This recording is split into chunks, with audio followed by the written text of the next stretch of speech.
memento mortis, which means to remember death, that this kind of keeps us focused on what's important now.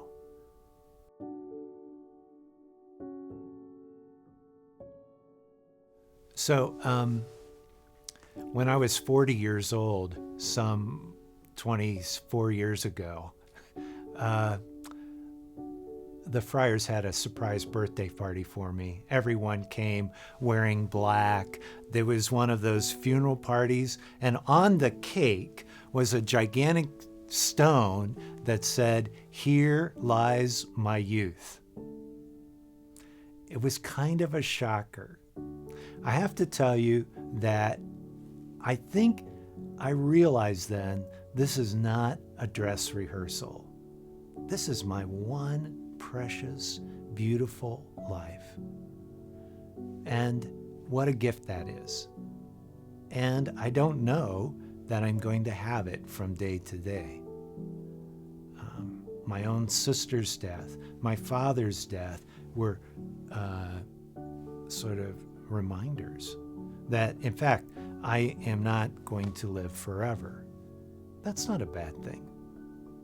There's a different way of living that is forever, that is long, and involves us in ways we don't know fully yet. And that is the life of resurrection. We don't know on this side exactly what that means, but we get hints of it.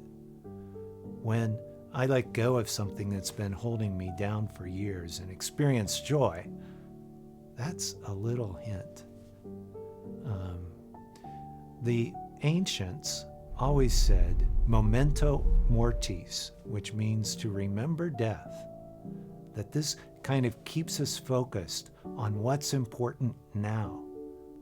In the end, all of these things in our lives, death itself, help us to surrender our entire self to God in every detail. In every detail.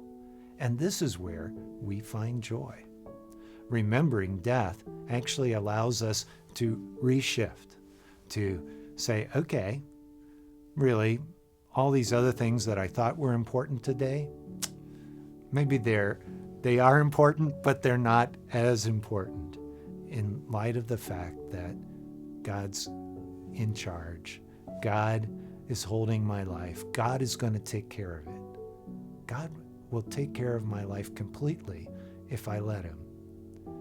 The funny part about death is we've always thought, can I trust that God will do this? Well, God will be there to catch me. The fact is, the less we do, the more God does.